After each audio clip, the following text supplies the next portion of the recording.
आइए। आशी आपको ग्रेट के नाम से जानते अच्छा। हैं, वर्ल्ड रेसलिंग होती है उसमें आपने अच्छा। भारत की तरफ से पार्टिसिपेट किया। हालांकि वर्ल्ड चैंपियन कई बार पूरे वर्ल्ड में सभी को हराया रेसलिंग में। हमारे राष्ट्र का नाम किया। हाँ, बहुत सुंदर। आप सोचते हैं हमारी प्रार्थना है जो भी नाम आपको भगवान का प्रिय उसको जपा भी कीजिए, क्योंकि ये शरीर एक दिन जाएगा, ये तो आपको पता है ना जाएगा। देखो पहले जैसा था वैसा जो आज है वैसा कल नहीं, जैसा कल रहेगा वो परसों नहीं। ये परिवर्तनशील शरीर है, इसका एक दिन पतन हो जाएगा। ये शरीर एक दिन नहीं है, तो आपने जो किया वो आपके साथ जाएगा। देखो आपने जैसे ये हमको ज्यादा जानते नहीं इस विषय में, पर इतना जानते हैं कि एक क्रीड़ा है, युद्ध क्रीड़ा जो आपने खेला वो एक युद्ध क्रीड़ा है, उस पर आपने हमारे राष्ट्र का नाम किया, आप हमारे भारत की पहचान बने। अब जब आप यहाँ से जाए तो आपके पास धन होना चाहिए, तो यहाँ का सिक्का काम नहीं करता। वहाँ जो भी जिस भाव से भगवान के विभिन्न नाम है, कोई अंग्रेजी में उनको पुकारता है, कोई उर्दू में पुकारता है, कोई हिंदी में पुकारता है। भगवान की सब भाषाएं, सब भगवान के नाम है। अगर सच्चाई से भगवान का नाम जब किया जाए तो हमारा जीवन आना यहाँ सार्थक हो जाएगा।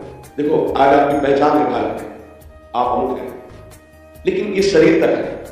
शरीर छूटने के बाद जहां आप जाएंगे उसकी पहचान के लिए आपके पास क्या है? हमारे प्रश्न को आप समझ गए? वहां आपके पास क्या जाएगा? ना तो भारत का मेडल जाएगा, ना तो इस विश्व का कोई भी किसी भी अमेरिका, थाईलैंड कहीं का नोट जाएगा, उस देश में तो नहीं जाता, ना ही शरीर जाएगा। अब वहां के लिए तैयारी करें।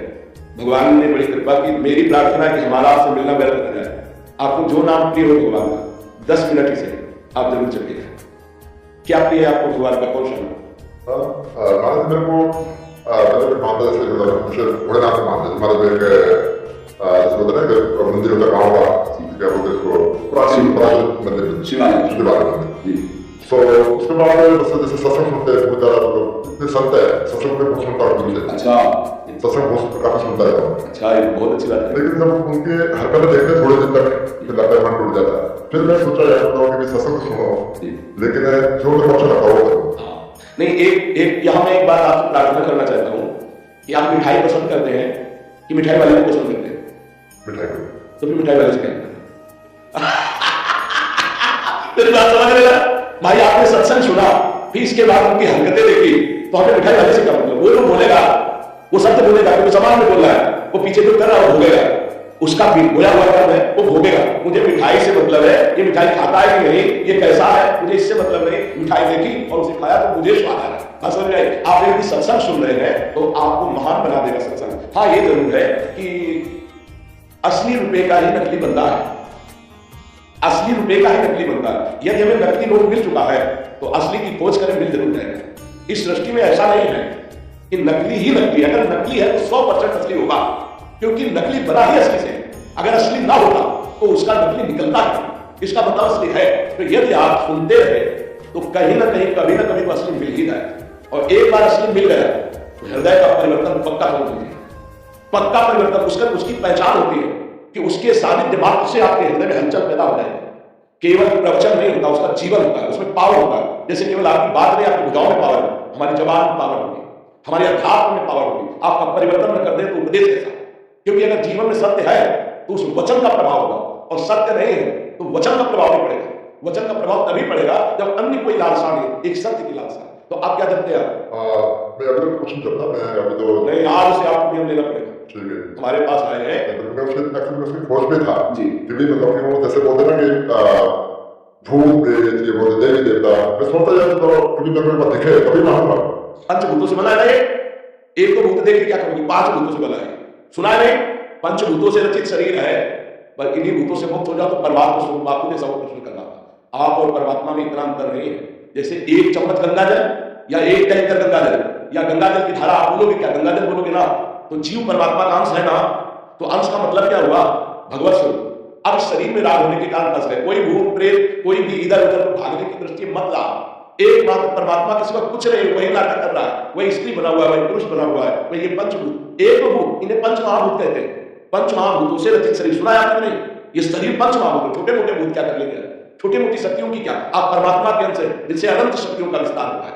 तो आपको किसी की बातों में नहीं आना। तो भारत यही सुना कि हम लोग हमारे अंदर खुद भगवान है। हाँ पक्का। तो भगवान तो जैसे बोले कि मंदिर क्यों जाओगे, हाँ। मैं किसी के उधर क्यों जाऊँ, अब आपको सिर्फ सत्संग सुनता हूँ। हाँ, आपको एक बात है, आपके अंदर सारी विद्या पहले भी विद्यमान थी, लेकिन कतारा पढ़ना पड़ा ना, मास्टर के पास जाना पड़ा था, इसके बाद आप पीएचडी कर पाए। विद्या तो पहले भी थी। ऐसे ही भगवान है, जैसे बहुत समझदारी से दूध में घी है पूरी बना के दिखाओ, नहीं बनेगी ना, उसकी प्रक्रिया है। दूध का दही जमाओ, दही का मक्खन निकालो, मक्खन को गर्म करो, अब घी बन गया, निकालो। ऐसे ही परमात्मा है, उसकी प्रक्रिया है। वो प्रक्रिया संत महात्माओं के समीप जाने से, उनके वचनों से, प्राप्त उपासना की क्रिया से, तब वो अंदर प्रकाशित हो जाता है। वो है तो जैसे दूध में घी। मेहंदी का पत्ता देखा है, उसमें कभी लाली मिली है? खोज लेना, फिर मंगा के देख लेना। अगर एक रेशा लाली दिखाई दे तो बताना, लेकिन प्रक्रिया से जब उसको हाथ में लगाओ और फिर धो तो लाली ही लाली रहेगी। ऐसे परमात्मा है, कभी देखा है तुमने? नहीं। प्रक्रिया करोगे, साधना करोगे, यही दिखाई देगा। सबसे बड़ा मंदिर आपका हृदय है। बाहर घूम आओ और अगर अंदर के ठाकुर को नहीं पहचाना, या भगवान को नहीं देखा, कहीं नहीं मिलने वाला, और यहाँ देख लिया तो कुत्ते में भी वही दिखाई देगा, दूसरी जगह नहीं दिखाई देगा। समझ पा रहे आप? हाँ, पहली सीढ़ी हमारी प्रार्थना, मान लीजिए नाम जप है। तुम्हें नाम कौन सा प्रिय है? मैं तो सारे को मानता हूँ। एक पकड़ना पड़ेगा, एक नाम पकड़ो। देखो हमको आशिक है वृंदावन के, हमारा तो राधा राधा तुमने सुना ही होगा, हमारा तो राधा राधा। पर जैसे राधा राधा बोले, घोड़ेदार का नाम करते हैं, बात तो एक ही, तो उसमें से एक ही तो जपा पड़ेगा या जब तक एक में प्रीति नहीं होती। जैसे दूध की रबड़ी, दूध का अधोटा किया ना, और वो पेड़ा, फिर बर्फी, है तो सब दूध ही, लेकिन अपनी पसंद क्या है, पसंद क्या, इसमें देखना पड़ेगा। ब्रह्म के कोई भी अच्छा ऐसा नहीं जिसमें ब्रह्म ना हो। जैसे देखो, आ शब्द है, आ तो का, खा, गा, घा, अंगा, चा, छा, आ विराजमान ना। आप राधा बोलो, शिव बोलो, राम बोलो, कृष्ण बोलो, सब वही, पर प्रीति तो एक नाम नहीं होगी ना। गा हम सब जप सकते हैं, लेकिन जब प्रेम होगा तो एक से होगा। तो एक कोई नाम चयन कर लो और जिसको बार बार रखो। तो जैसे दो लकड़ियों के घर्षण से उसमें अग्नि नहीं है, पर अग्नि पैदा हो जाती है। ऐसे जब अपनी जबान से नाम जप करते हैं, राम राम राम, शिव शिव शिव, कृष्ण कृष्ण कृष्ण, हरि हरि हरि, राधा राधा राधा राधा, तुम्हारे अंदर एक दिव्य शक्ति पैदा होगी। उसी शक्ति से सब कुछ दिखाई देने लगता है। एक परमानंद में प्रभु सबके अंदर छुपे हुए हैं, हम उनका साक्षात्कार करते हैं। बचपन से इस मार्ग में लगे हैं, बिल्कुल अनुभव की बात नहीं, अगर पकड़ लो तो पार हो जाओगे। एक नाम पकड़ लो, तुम्हें जो नाम प्रिय लगे। छूट है, हमारे प्रभु के अनंत नाम पर पकड़ना एक पड़ेगा। बोलो क्या पकड़ो? मैं आपको नेक्स्ट टाइम आऊंगा, पर नेक्स्ट टाइम तक के लिए आपको खाली नहीं रहने देंगे। अगर आप आए हैं तो चाहे 10 मिनट जपे या 20 मिनट जपे, पर एक नाम आपको लेना पड़ेगा कि मैं शिव शिव बोलूंगा, राम राम बोलूंगा, कृष्ण कृष्ण बोलूंगा। फाइनल में जो होगा सब बात बताना। बोलो आप। ठीक है, जब आगे रखता हूँ एक बार बच्चों के साथ आप बिल्कुल मदद करने के लिए। महाराज ने जवाब ने जो दिशा दिया ना समाज को, मतलब जो पूरे समाज को एक तरीके से बिल्कुल ही चेंज कर दिया। हम भी आपकी यूट्यूब पे ये देख के वीडियो अभी पूरा देखा, सुनते हैं, तो भी हमारा कोई मिले, हमारा से लता पड़ा नहीं चलती। हाँ, जैसे लोग मेरा एक सिद्धांत है कि मैं किसी को नाम नहीं करता, किसी को, पर एक चीज पकड़ी है कि किसी को मैं हेल्प नहीं करना चाहता लाइफ में। मतलब अगर किसी को थप्पड़ मारते तो पूछने पड़ा थप्पड़ मार समझ तो एक मैं हेल्प नहीं करना चाहता किसी को। लेकिन इसे एक बात समझिए, आपने एक केवल प्रतिकूल क्रिया रोकी है। ये कोई आपके पास धरोहर नहीं है, आपने एक प्रतिकूल क्रिया नहीं करूंगा, आप समझ लो, ये आपके पास संपत्ति नहीं है। अब आपके मैं नाम जप नहीं करूंगा, लेकिन किसी को दुख नहीं दूंगा। दुख ना देना ये आपकी एक अच्छी क्रिया के अंतर्गत आ गया। आपकी सोच के आपके पास संपत्ति क्या है? आप जब यहां से जाएंगे तो आपके पास संपत्ति क्या है? तो इसीलिए भी 10 मिनट 20 मिनट, अगर 20 मिनट भी शुरुआत कर दी राधा राधा राधा राधा, तो आप खुद अनुभव करना। हाँ, खुद पूछ लो। लोग फायदा उठाते हैं, जैसे मेरा घोड़े पर का लड़का में सीधा साधा कैसे आया है, इसको क्या पता है। तो मेरी बात सुनो, तो गुस्सा बढ़ाता नहीं, गुस्सा में आपको आनंदित होना चाहिए। आप किसी के फायदे के काम में आए, जब आप कट नहीं करना चाहते, वो दुख नहीं देना चाहते किसी को, कंट्रोल नहीं होता, कई बातों से लगता है क्या करो, नहीं, उस समय मुस्कुराना चाहिए। करता हूँ मैं, लेकिन कंट्रोल कोशिश करता हूँ, बहुत कुछ होता है नहीं, अब उसको नहीं, आपने पहली बात कही थी मैं किसी को दुख नहीं देना चाहता। अगर आपका फायदा उठा रहे तो धन्य भाव है, आप किसी के फायदे लायक बने। यहाँ तो संसार में पशु की तरह जन्मते हुए मर जाते हैं, किसी के फायदे में नहीं। आपका लोग फायदा उठा रहे हैं, ये बहुत अच्छी बात है, आप डरिएगा मत, आपको कोई बराबर नहीं कर सकता।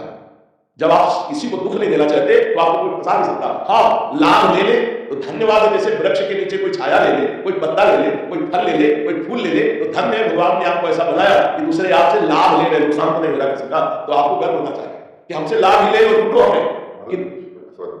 जी, भारत में इसकी तलाश में था कि भगवान कैसे मिले जी और सभी को पता है जी सब लोगों को पता है कि मेरे जो 20 साल तक मैंने चक्कर में बूट मिला जी कभी मतलब ना और मैं एक मजदूरी करता था पत्थर ढूंढता था रोड बनाता था जी हम साफ भाई थे जी तो कभी सोचा था कि इतना मिले जी। और भगवान ने कहा से कभी सोचा नहीं था जी हकीकत बताओ ये सबको पता है जी इतनी बड़ी आशीर्वाद परमात्मा पर लेकिन मैं सोचता था कि मैं उसको देखूं कैसा कैसा उसकी तलाश में था मैं हमेशा कभी तो मैंने एक सिद्धांत बनाया था लाइफ में कभी किसी को हत्या करना और मेहनत करनी है और उसमें एकदम गुस्से का बनाना है कि कोई गलत कुछ करना फिर कभी अगर हम गलत सही जाएंगे तो कैसे आगे नहीं, इसके लिए हमने सत्संग में बोला है कि जब तक हम सह सकते हैं कि हमारे धर्म पर, हमारे समाज पर, हमारे राष्ट्र पर कोई आंच नहीं आती, तब तक हम सह सकते हैं। अगर हमारे धर्म पर, हमारे राष्ट्र पर, हमारे समाज पर आंच आने वाली हो तो फिर हम उसका डट के विरोध करेंगे, फिर नहीं सहेंगे।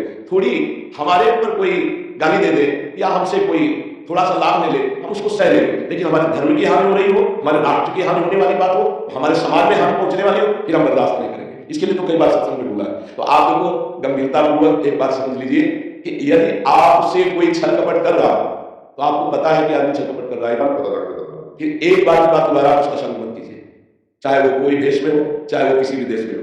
एक बार तो देख लिया कि आप हमारे से छल कर रहे हैं और आपको सच्ची बताए, सत्य कभी पैसे से बिकता नहीं और जो पैसे से मिलता है वो सत्य होता नहीं। बस इतनी बात समझ लेना। अध्यात्म कभी पैसे में बिकता नहीं और जो पैसे से मिलता है अध्यात्म होता नहीं। अगर ये बात पकड़ लोगे तो कभी छल कपट में फंसोगे नहीं। पैसा देके यदि आपको सत्संग सुनने को मिले तो आपके पास पैसे का गर्व रहेगा, सत्संग का लाभ रहेगा।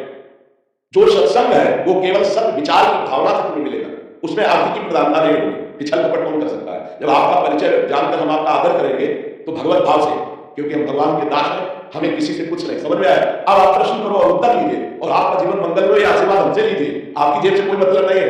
अनंत ब्रह्मांडों के स्वामी के हम दास हैं, इसके लक्ष्मी चरण चाहती रहती है। हमको अगर ये भरोसा हो जाए कि अमेरिका से आए, हालैंड से आए, हमें कुछ देंगे तो धिक्कार हमारे ज्ञान को, हमारे वैराग्य को, हमारी भक्ति को, फिर तो छल कपट ही रह जाएगा। हाँ, इसलिए सावधान होकर अपने बात में चलिए। बिना नाम जब किए कोई सत्कर्म टिकेगा नहीं। कर्म दो प्रकार होते हैं, एक शुभ कर्म, एक अशुभ कर्म। अशुभ कर्म माने पाप कर्म, शुभ कर्म माने पुण्य कर्म। एक है सोने की जंजीर, एक है लोहे की जंजीर। सोने की जंजीर से बांधे तो आप बंध जाओगे, लोहे की जंजीर से बांधे तो बंध जाओगे। अब हम शुभ और अशुभ दोनों से मुक्त होकर परमात्मा प्राप्त करना चाहते हैं। उसके लिए कर्म करते हुए नाम जरूरी है। माम स्मरण युद्ध चाहिए, भगवान आदेश कर, मेरा स्मरण करते हुए युद्ध रूपी कर्म कर। क्या चला जाएगा? अगर राधा राधा बोल करके कुश्ती लड़ रहे हो, राधा राधा बोल करके जो भी काम कर रहे हो, अंदर राधा राधा चल रहा है, माला चलाने की बात नहीं कर रहा हूं, अंदर राधा राधा चल रहा है, स्मरण नाम का चल रहा है और कार्य कर रहे। इससे बड़े महात्माओं क्या हो सकते हैं? ये नाम तुम्हारे साथ जाएगा। दान पुण्य एक शुभ कर्म है, पाप अधर्म एक अशुभ कर्म है। दोनों का फल है एक दुख और एक सुख। सुख जैसे अभी आप बोले, दुख जो पीछे बोले कि चप्पल भी नहीं थी, पत्थर तोड़ करके कर, तो वो उस समय का कर्म था। आज तुम्हारा पूर्व का पुण्य फलीभूत हुआ, समाज में सम्माननी और राष्ट्र के गौरव कहे जा रहे हो। ये कर्म है केवल, लेकिन इससे मोक्ष मिल जाएगा, भगवान मिल जाएंगे, ऐसा नहीं। उसके लिए नाम बहुत जरूरी है, इसके बिना नहीं होगा। तो आपका 20 मिनट जपिए, 10 मिनट जपिए, पर राधा राधा राधा राधा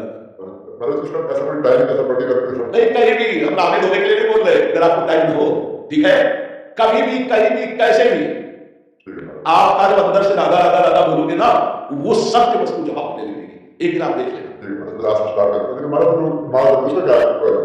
उसमें संख्या में प्रियता होती है। जैसे आज हमने 20 बार जपा, माला में 108 है, अब हम 10 माला जपने लगे तो हमें और लोग बढ़ेगा, 15 माला जपेंगे, 50 माला जपेंगे, तो क्या माला से भगवत प्राप्ति नहीं, जब से भगवत प्राप्ति है। हम लोग प्रायः देखो सबको यही आदेश किए, श्वास की माला से अभ्यास करो, इस माला से, और विश्वास श्वास। जैसे हमारी राधा राधा राधा राधा माला चल तो रही है, श्वास चल रही है, एक ऊपर गई फिर नीचे आई, ऊपर गई तब राधा, नीचे गई तो राधा। चाहे आप जो कार्य कर रहे हो, श्वास श्वास नाम जब करने लगो, भगवान की निश्चित प्राप्ति हो जाएगी। ठीक है।